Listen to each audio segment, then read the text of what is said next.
Andrew, let's read the paper. And a big story, Daily Graphic Weekend Special, elections expose charlatans. Absolutely, I agree. Also here, there's a map or a chart on the current constituency projections. This is the Daily Graphic Weekend Special. The number of MPP seats, NDC seats, independent, and the ones yet to be decided.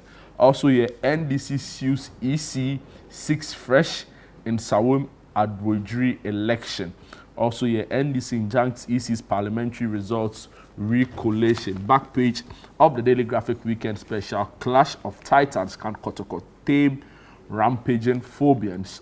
Ogum's unbeaten run versus Haas aways dominance. All right, I have the Spectator. Front page, Ghana makes history with first female vice president-elect, Professor Nana Jane Opoku-Agyeman. Other stories you'll find, election 2024, men of God under siege as prophecies go wrong.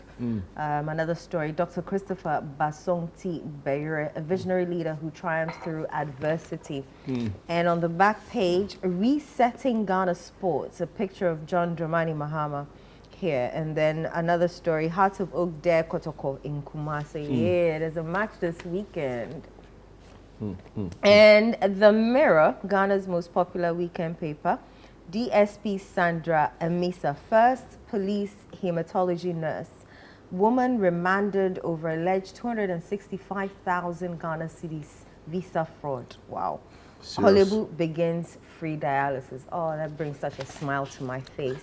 Other stories you'll find on the back page of The Mirror Sport, referee Juliet Appiah in focus, focusing on her career and all about her job as a female referee. Have you opened any other portals? Yes, so and I want to take you to the citynewsroom.com online portal. Campaign or vice chairman of the Dr. Baumia campaign team has been speaking, Nana Komia, and he says that we knew Mohammed's victory months ahead. You know, this particular story has got a lot of people talking. And Edem Agbana, new member of parliament elect for Ketu North, also says Mahama has the right mindset, integrity to lead Ghana. Also on the transition team, address issues of last-minute recruitment transparently. Mahama to transition team. Over here, EC requested recollation at police training school, and that's coming in from the Peace Council. Some other stories here, delay-free SHS bill for broader engagement, EduWatch advises Parliament. And also here, EC suspends recollation of 4 parliamentary results at police training school. Mahama has been speaking again and he says, I restore Ghana as the black star of Africa. Student stabs teacher in the eye. Nat demands justice for victim. And I know some health stories, I'm sure you'll be interested in this. Western region records 14 cholera. Really sad. Wow. Really, really sad. That was quick because on Thursday it had risen to 9 from Wednesday's 8. So that's wow. Yeah, that's quick and also very unfortunate. So these are some of the stories on the City Newsroom online portal. If you go to Graphic Online, not very different, right? So EC puts recollation of election results at Tesano Police Depot on hold. Mahama warns of last-minute liabilities from ongoing government. Nyahota Maklo questions Baumia's decision-making abilities. It's going to be a really difficult period for the NPP, right, in the coming months and even the year ahead. And how they navigate this will be very crucial to the sustenance of the party going forward. And some headline stories. Order EC to organize fresh election for Nsawam Adwodri. NDC candidate asks court. And also your Tallow Oil and Cosmos Energy in early merger talks. MPP's NSCOMI declared MP elects for Akotia. NDC disputes outcome. So these are some of the big stories on graphiconline.com. Okay. So I have a story here in The Spectator. Men of God under siege as prophecies go wrong. Periodic elections have always come along with spiritual twists, and the lead up to this year's presidential and parliamentary election in Ghana was no exception. prior to the polls on December 7, several men of God gave prophecies which either proposed a win or loss for either of the two leading contenders in this year's race, Dr. Muhammadu Bawumia of the New Patriotic Party and John Dramani Mahama of the NDC.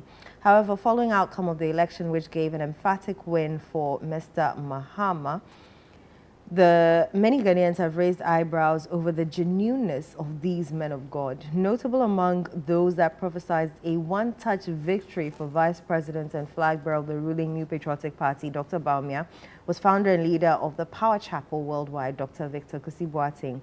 As far back in July 2024, during a church service, Dr. Boateng predicted that Dr. Bawumia would be declared the winner on December 9 after the polls. Others were Apostle Ajanim Boateng of the Pineal Outreach Ministries International, Prophet Azuka, who dared doubters of Dr. Bawumia's win to burn his church to the ground should he lose, and Prophet Kusia Pia, warrior prophet of the Charismatic Temple International, describe an attire Dr. Bawumia and his running mate Dr. Matthew Poku Prempeh would wear for the inauguration on January 7. On the other hand, Prophet Bernard Nelson Ishen, head pastor of the Springs of Life Chapel International, Prophet Nigel Gacy of the Prophetic Hill Chapel, Reverend Isaac Owusu-Bempah, founder and leader of Glorious Word Power Ministry International, and Prophet Emmanuel Bedu Kobi, Glorious Wave Church International, prophesied a landslide win for John Dramani Mahama. With an overwhelming win for the opposition NDC and John Dramani Mahama as president-elect at the end of polls as declared by the EC, some pastors who predicted a loss for Mr. Mahama have spoken. So Reverend Kusi Boateng on Sunday, delivering his sermon on Sunday, insisted he saw and prophesied right. What do you think about prophecies and prophesying about elections and Christmas and all the things that they prophesy about? So the thing. I don't think the church has to stay away from politics, right? It's a very important way it can hold political leadership accountable to the people. But I think there are certain elements within the faith that the church, or within the faith, where the church should not really be seen to be involved in, right? I don't, to what's the benefit? To what end? Right, if a prophet or a man of God comes to stand there to say party A is going to win or party B is going to win, how does it edify his people? What's its benefits to its people? My problem is when you say party A will win, and if it doesn't win, I'll return to fetishism or those ones, they are charlatans, right? The thing is that with some of these things, you can't even like identify the chaff and the grain. Yes, the real, yeah. So the point is that I don't think it's necessary that pastors involve themselves in these things, right? You can counsel. I feel like if you see can it, pray, go there or pray further. Exactly what I'm saying. So you can counsel, you can pray for candidates, you can help them, give them direction. See, I'm say a friend of Akwantre. Yeah, but to publicly so much that it looks like a sort of endorsement, I don't think it's proper. Right. In some other countries, we saw, pastors, men of God. So, for example, if you follow the story around Obama's campaign, 2008, 2012, he needed certain endorsements from like black pastors and all of that. Different. Yeah. But to come out and say you've seen, God has told you, when God hasn't said anything, Charlie. I know. What stories do you have in the graphic for I want to bring you. It's not too different. The story on the graphic here also says elections expose charlatans. Not too different from. But I want to bring you the story. We knew Mohammed's victory months ahead. Akomia on NPP defeat. So Nana Akomia, the vice chairman of the Dr. Bawumia 2024 campaign team, has revealed that the New Patriotic Party had anticipated the outcome of the election months before the polls took place. In an interview with Good Morning Ghana on Metro TV, Akomia disclosed that internal research conducted by the NPP in February 2024 indicated that the National Democratic Congress candidate John Dramani Mahama was ahead by 10 percentage points. Akomia acknowledged the fluctuations in the polls, commenting in February and March the NDC was leading about 10 percentage points, which was quite concerning. But he added, by September, October, it had come down to about 2. And so we were very confident. It was a new momentum. So we knew that there was going to be a lot of apathy, a lot of disgruntlement amongst our supporters. But despite closing the gap which had instilled some hope. The final tally was a stark reminder of earlier predictions. So that's Nana Kwame. I've also heard other people around the campaign describe their defeat. So Miracles was on a sister TV station yesterday and said it was a real shocker to him. You remember when they were having press conferences during the whole... So according to Miracles... I saw Miracle. He was smiling. Yeah. Behind him was Information Minister Fati. She was also smiling. Yeah. But they were so happy. I was like, what did you know that we don't know? So according to Miracles, he got, the reality dawned on them around 3 a.m. And to be fair to him, at the time he was giving the press conference, it wasn't a lot of even counting was still ongoing. So yeah, I think at that time it was more of like counting and okay, and so they were waiting for most of the exactly. counting to be done. So yeah, but you get a sense. I think a lot of people have unfairly criticized Nana Kwame with this particular one. So because if you listen to the conversations, like, so if you knew, why were you doing certain things, right? Why were you still gassing up your supporters? But that's the point about campaigning. Yeah, you have to. Some people start on a very low foot, but they end up overtaking whoever is in charge. And if you listen to him, like I read, the gap, according to him, per what their research showed, meant that the vice president was closing the gap. And take nothing away from Bawumia, I think he ran a really, really intense campaign. Intense in the sense that he was always on the ground. Probably voters had made up their mind, but you could clearly tell he really wanted this, and he gave it his all, went all out. Sometimes I used to ask Hansen, who was on their campaign following them as a media attaché, like doesn't he rest? You see people, he's working with like some MP. The MP is gassed, he's out of breath, but he was still good. So he really put his all in it, except that Ghanaians had decided. And with this election result, I've always maintained that you can't put a one cup size, a one cup fits all approach or, analysis to it. There are different factors that went into the campaign. Maybe some other day I'll talk about some of the factors, right? But I've seen people try to make it all look like it's one thing. No. Economy is major, but there are so many other factors. Several factors. And you look at the numbers again, it's quite unbelievable, right? People describe it as a bloodbath. There's an NDC office close to our Kumasi office, ChannelOne TV's Kumasi office, and as at 9 p.m. thereabouts, they were already jubilating.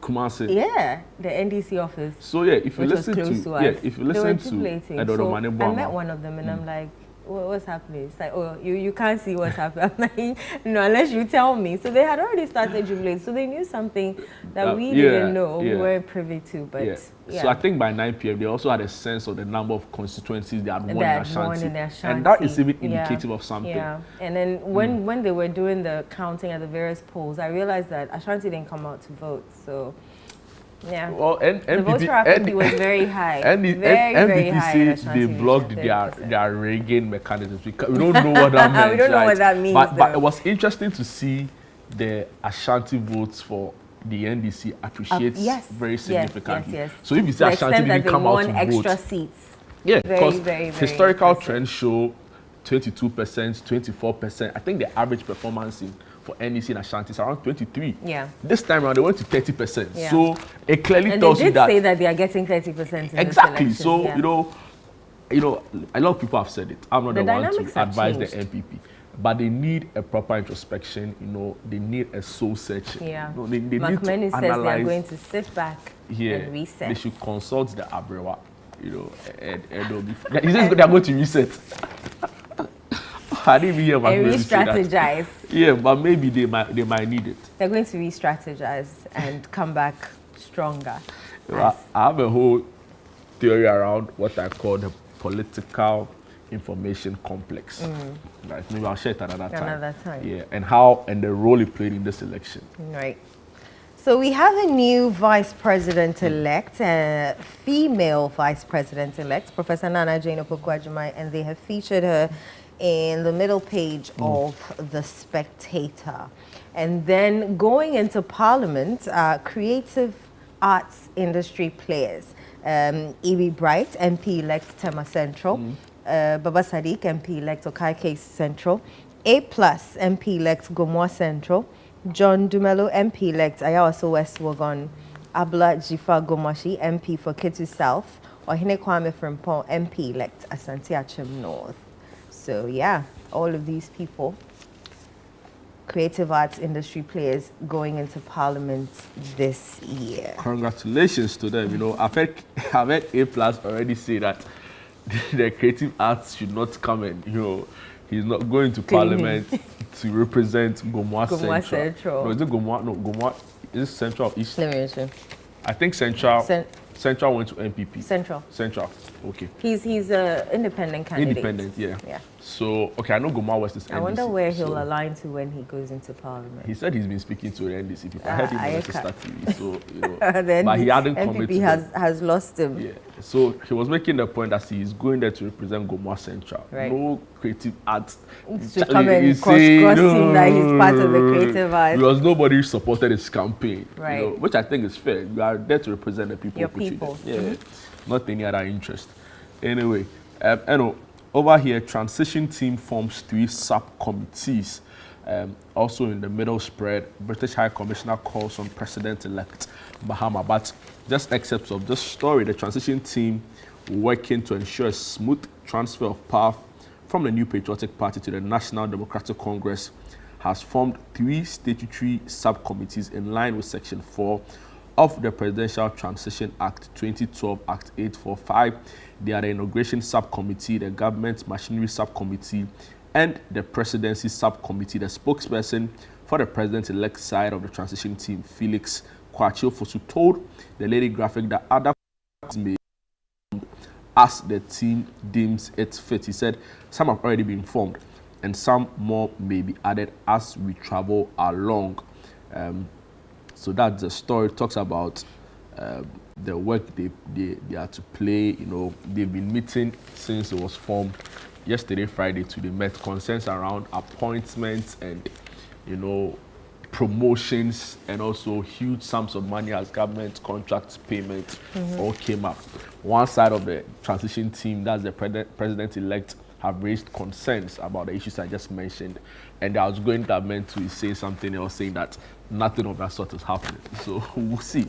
You know, I think this coming week, the December will be over. I was telling my friend that the elections may be over, but that doesn't mean that we as journalists, you know, are going to bed. There's so much more. Fred, I think yesterday I read Fred's message, and he says he feels like he has passed out of police training school after being there. He has been at the collation center that they created there several times this week. I can imagine. And he has covered it from, you know, morning till evening. Sometimes till 9 p.m. he's still there. Yeah. You know, it's been so yesterday he's like, I feel like I have graduated from the police training school.